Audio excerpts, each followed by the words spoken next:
Comment les langues s'enrichissent, en particulier, exemple, dans le créole guyanais. Je vais d'abord vous parler des constructions par ajout d'affixes, les affixes étant soit des suffixes, soit des préfixes. Regardons cet exemple avec un préfixe de privation qui est des. On part de appuyer et on construit désappuyer. Le préfixe est bien des, mais comme il rencontre une voyelle, on ne dira pas déappuyé, mais désappuyé, le Z évitant cette diphtongue-là. Également ici, un préfixe de privation, mais qui n'a pas besoin d'un rajout de consonne entre rédit et dérédit. Voici comment on construit des mots simplement avec des préfixes. Ici, je vous ai mis quelques exemples de suffixes et en même temps avec une contrainte de nasalisation. Vonvon et vonvonin. Vonvon étant un nom commun et vonvonin une action. En tout cas, fait vonvon là, las vonvonin en vos oreilles. Vous voyez? Étant donné que à la fin de vonvon, nous avons un segment nasalisé, eh bien, ici aussi, on va le nasaliser. On ne dira pas vonvoné, mais vonvonin. Il en va de même pour savon, savonin, et pour tchoum, tchoumin. Pour ceux qui ne comprennent pas, tchoum, c'est l'écume, et tchoumin, écumé. Donc ici, en haut, on exprime une privation, et plus loin, on voit qu'il s'agit d'une action.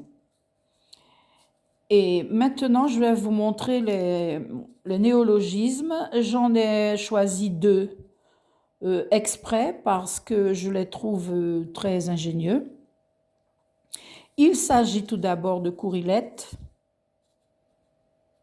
C'est Franck Compère qui me l'a suggéré, comme il l'a suggéré à un très grand nombre de personnes, il y a déjà longtemps, à l'époque où nous commencions à correspondre par mail.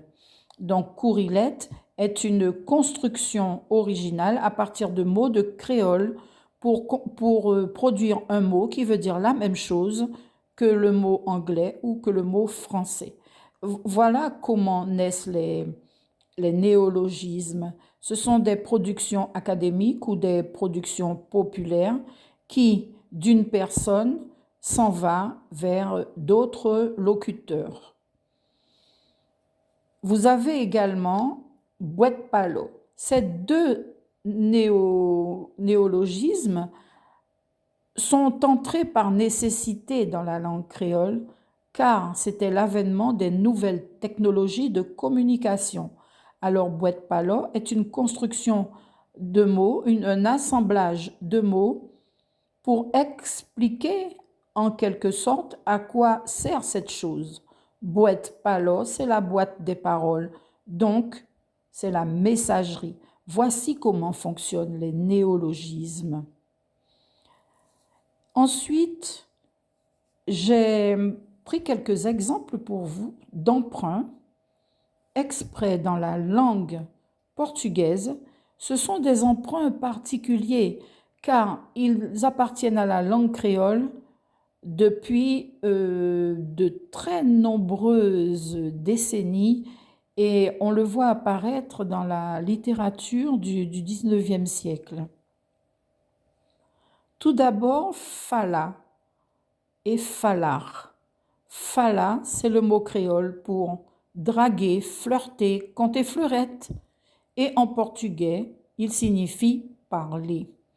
C'est à peu près dans le même lexique, mais il y a une légère différence phonologique entre la prononciation du R en portugais et pas en créole. Ici, nous avons aussi fica, de même origine. Fica est employé dans des phrases telles que Akumanto fica, Koteto fica, qui veut dire comment vas-tu, où te trouves-tu, tandis qu'en portugais, il signifie rester. Donc vous voyez que le sens change légèrement. et que la phonologie est différente aussi. Ensuite, nous avons encore un verbe issu du portugais qui nous a donné brigar et qui vient de brigar, qui signifie se battre physiquement, mais se battre abstraitement aussi, comme se battre pour sa liberté. Et puis, un dernier ici qui est kaba et qui vient de akabar. Kaba en créole signifie finir, terminer. Mot kaba, lire un livre. J'ai fini de lire un livre. Et akabar signifie terminer aussi. Donc vous voyez ici que la morphologie des deux mots est franchement différente. Et voilà comment les emprunts s'adaptent à la phonologie, à la structure phonologique du créole en passant du portugais au créole. Il en va de même pour des emprunts de la langue anglaise, par exemple de sweet à sweet, et nous avons comme ça de nombreux exemples. J'espère que je vous ai donné envie d'aller chercher plus et plus.